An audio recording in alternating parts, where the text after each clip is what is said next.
semuanya, perkenalkan sebelumnya saya Rinda Astuti, NIM 1910416873, kelas A1 pagi, mata kuliah perilaku konsumen, dosen Pak Adi Mursalin SE MM. Baiklah, pada kesempatan kali ini kita akan membahas keluarga dan rumah tangga, yaitu pada mata kuliah perilaku konsumen. Keluarga, apa itu keluarga? Lingkungan yang paling dekat dengan konsumen, lingkungan di mana sebagian besar konsumen tinggal dan berinteraksi dengan anggota-anggota lainnya. Sedangkan rumah tangga, apa yang dimaksud dengan rumah tangga? Rumah tangga adalah gambaran dari pengelolaan suatu tempat tinggal oleh kelompok orang yang terikat dengan keluarga atau kelompok orang yang tidak memiliki ikatan keluarga. Selanjutnya, mengapa penting mempelajari keluarga dari perspektif perilaku konsumen? Yang pertama, karena berbagai macam produk dan jasa yang dibeli oleh orang konsumen yang mengatasnamakan keluarga. Yang kedua, produk dan jasa yang digunakan oleh keluarga seringkali dibeli oleh seseorang anggota atau individu. Namun dalam pengambilan keputusan pembelian, suatu produk dan jasa dipengaruhi oleh anggota keluarga lain atau diputuskan bersama anggota keluarga yang lainnya. Selanjutnya, rumah tangga.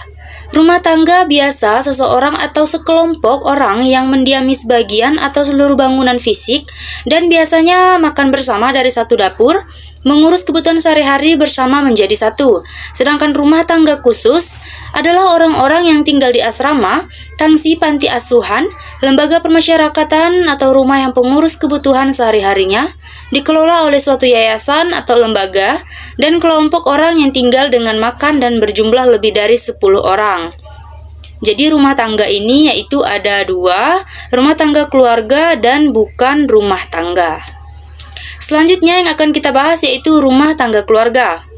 Yang pertama, ada sebuah rumah yang anggotanya terikat oleh hubungan perkawinan, darah, dan adopsi.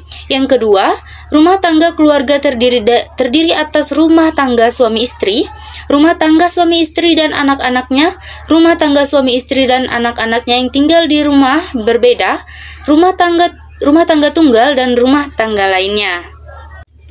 Selanjutnya, bukan rumah tangga. Yang pertama, sebuah rumah tangga yang anggotanya tidak terikat oleh hubungan perkawinan darah dan adopsi. Yang kedua, bukan rumah tangga terdiri atas rumah tangga yang dihuni oleh seseorang pria sendiri, seorang wanita sendiri, dan dunia orang atau lebih mendiami sebuah rumah tanpa adanya hubungan keluarga. Jumlah anggota keluarga atau rumah tangga akan menentukan jumlah dan pola konsumsi suatu barang dan jasa. Jumlah anggota keluarga akan menggambarkan potensi peminatan terhadap suatu produk dari sebuah rumah tangga. Anggota keluarga saling mempengaruhi dalam keputusan pembelian dari konsumen suatu produk. Masing-masing anggota keluarga memiliki peran dalam pengambilan keputusan. Seseorang anggota keluarga mungkin memiliki lebih dari satu peran. Selanjutnya, peran anggota keluarga dalam pengambilan keputusan. Yang pertama ada inisiator atau initiator. Yang kedua, pemberian pengaruh atau influencer. Ketiga, penyaring informasi atau gatekeeper. Yang keempat, pengambilan keputusan atau decider. Yang kelima, pembelian atau buyer. Dan yang keenam, pengguna atau user. Selanjutnya kita bahas satu persatu. Yang pertama tadi ada initiator. Seseorang anggota keluarga memiliki ide atau gagasan untuk membeli atau mengkonsumsi suatu produk. Ia akan memberikan informasi kepada anggota keluarga lainnya untuk dipertimbangkan. Yang kedua ada influencer. Seseorang anggota keluarga yang selalu dimintai pendapatnya mengenai suatu produk atau merek yang akan dibeli oleh konsumsinya. Ia dimintai pendapatnya mengenai kriteria dan atribut produk yang sebaiknya dibeli. Selanjutnya ada gatekeeper. Seseorang anggota keluarga yang menyaring semua informasi yang masuk ke dalam keluarga tersebut. Selanjutnya ada decider. Seseorang anggota keluarga yang memiliki wewenang untuk memutuskan apakah membeli suatu produk atau suatu merek. Biasanya seseorang ibu lebih memilih wewenang dalam mengambil keputusan terhadap pembelian suatu barang dan produk. Selanjutnya ada buyer. Seseorang anggota keluarga yang membeli suatu produk atau memberi tugas untuk melakukan pembelian produk barang dan jasa. Dan yang terakhir ada user. seseorang anggota keluarga yang menggunakan atau mengkonsumsi suatu barang dan jasa. Sebuah produk yang akan dikonsumsi oleh semua anggota keluarga biasanya akan dibeli dengan jumlah yang banyak, namun akan ada produk yang dibeli dalam jumlah yang sedikit. Selanjutnya, model pengembalian keputusan produksi oleh sebuah keluarga dalam pengambilan keputusan. Yang pertama, istri dominan dalam pengambilan keputusan. Kedua, suami dominan dalam pengambilan keputusan. Ketiga, keputusan autonomi. Dan yang keempat, keputusan bersama. Istri dominan dalam mengambil keputusan, maksudnya di sini adalah istri memiliki kewenangan untuk memutuskan produk dan merek apa yang dibeli untuk dirinya sendiri dan untuk anggota keluarganya. Selanjutnya, suami dominan dalam mengambil keputusan. Maksudnya di sini adalah suami memiliki kewenangan untuk memutuskan produk dan merek apa yang dibeli untuk dirinya sendiri dan untuk anggota keluarganya. Selanjutnya, keputusan autonomi. Keputusan yang dilakukan oleh istri atau suami yang bisa dilakukan tanpa bergantung dari salah satunya. Si suami dapat memutuskan pembelian produk tanpa harus bertanya kepada istri dan begitu juga sebaliknya. Kemudian ada keputusan bersama. Keputusan untuk membeli produk dan jasa dilakukan secara bersama-sama antara suami dan istri. Keputusan untuk membeli produk barang dan jasa yang berharga mahal biasanya dilakukan bersama.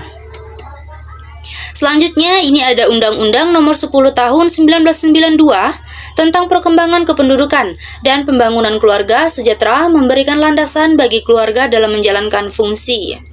Kita lihat yang pertama ada fungsi keagamaan, kedua fungsi sosial budaya, ketiga fungsi cinta kasih, keempat fungsi melindungi, kelima fungsi sosialisasi dan pendidikan, keenam fungsi reproduksi, ketujuh fungsi ekonomi, dan yang kedelapan fungsi pembinaan lingkungan. Baiklah, kita akan bahas satu persatu, yaitu mulai dari fungsi keagamaan. Fungsi keagamaan adalah mendorong dan mengembangkan anggotanya agar kehidupan keluarga menjadi wahana persemaian nilai-nilai luhur budaya, bahasa untuk menjadi insan-insan agamis yang punya iman dan takwa kepada Tuhan Yang Maha Esa. Selanjutnya yang kedua, fungsi sosial dan budaya, memberikan kesempatan kepada keluarga dan seluruh anggota untuk mengembangkan kekayaan budaya bangsa yang beraneka ragam dalam satu kesatuan. Selanjutnya yang ketiga, ada fungsi cinta kasih, memberikan landasan yang kokoh terhadap hubungan antara anak dengan anak, suami dengan istri, orang tua dengan anaknya, dan serta hubungan kekerabatan antar generasi sehingga keluarga menjadi wadah utama bersemainya kehidupan yang penuh cinta kasih lahir dan batin. Yang keempat, fungsi melindungi. Melindungi seluruh anggota keluarganya sehingga seluruh anggota keluarga mendapat rasa aman dan nyaman. Selanjutnya, yang kelima, fungsi sosialisasi dan pendidikan. Memberikan pesan kepada keluarga untuk mendidik keturunan agar dapat melakukan penyesuaian dengan kehidupan di masa depan dalam bentuk keterampilan, keahlian, dan pengetahuan. Yang keenam, fungsi reproduksi. Melanjutkan keturunan yang direncanakan dapat menunjang terciptanya kesejahteraan manusia. Yang ketujuh, ada fungsi ekonomi.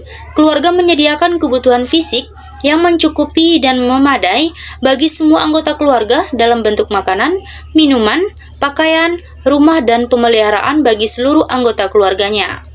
Dan yang kedelapan, ada fungsi pembinaan lingkungan, memberikan setiap keluarga kemampuan menempatkan diri secara serasi, selaras, dan seimbang sesuai dengan daya dukung alam dan lingkungan yang berubah secara dinamis. Selanjutnya, fungsi lain yang sangat penting dalam kaitan fungsi keluarga dengan perilaku konsumen. Fungsi gaya hidup yang menggambarkan kegiatan-kegiatan keluarga yang sebaiknya dilakukan untuk pembinaan anak sebagai konsumen yang baik. Sosialisasi diartikan sebagai proses bagaimana seseorang memperoleh pengetahuan, keahlian, dan hubungan sosial yang menyebabkan ia mampu berpartisipasi sebagai anggota masyarakat. Arti sosial yang dimaksud dalam buku Perilaku Konsumen Sumarwan 2006 adalah sosialisasi anak sebagai konsumen. Maksudnya adalah proses di mana seorang anak memperoleh pengetahuan dan keterampilan, serta sikap yang relevan dengan fungsinya sebagai konsumen. Nah, di sini kita lihat ada sosialisasi anak sebagai konsumen. Yang pertama, proses di mana seorang anak memperoleh pengetahuan dan keterampilan, serta sikap yang relevan dengan fungsinya sebagai konsumen di pasar. Yang kedua, ada proses sosialisasi ini diartikan juga sebagai proses seseorang anak memperoleh pengetahuan tentang barang dan jasa, serta pengetahuan konsumsi dengan pencarian informasi, serta keterampilan untuk menawar barang dan jasa. Nah, di sini kita dapat melihat model sosialisasi anak sebagai konsumen menurut Schiffman dan Canuck 2000.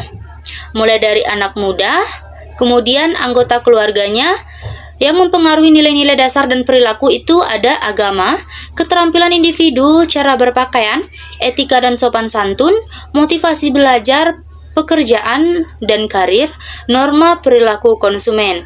Selanjutnya kita lihat juga di sini dari anak muda, kemudian ke teman-temannya mempengaruhi sikap dan perilaku yang lebih ekspresif, yaitu ada gaya, fashion, fetch, in atau out, perilaku konsumen yang diterima. Selanjutnya, model sosialisasi konsumen terdiri atas 3 unsur utama. Yang pertama ada faktor latar belakang. Karakteristik konsumen seperti status sosial, ekonomi, usia, kelas sosial, dan agama. Yang kedua, yang melakukan sosialisasi adalah seseorang yang secara langsung berhubungan dengan konsumen dan memiliki pengaruh terhadap konsumen tersebut. Ketiga, proses belajar dipengaruhi oleh orang yang melakukan sosialisasi tersebut dan akan mempengaruhi proses belajar konsumen melalui proses belajar modeling, penguatan, dan kognitif. Hasil akhir dari proses sosialisasi adalah konsumen yang telah tersosialisasi. Nah, selanjutnya di sini kita melihat model sosialisasi konsumen Mowen dan Minor tahun 1998. Mulai dari latar belakangnya, yaitu ada status sosial ekonomi, jenis kelamin, umur, kelas sosial, dan agama.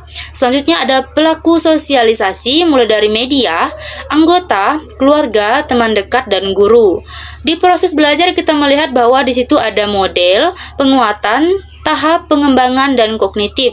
Selanjutnya yang terakhir yaitu hasil konsumen yang tersosialisasi. Inilah model sosialisasi konsumen menurut Mowen dan Minor. Baiklah, sekian penjelasan dari saya. Semoga apa yang telah kita pelajari dapat bermanfaat serta menambah wawasan kita. Sekian dan terima kasih.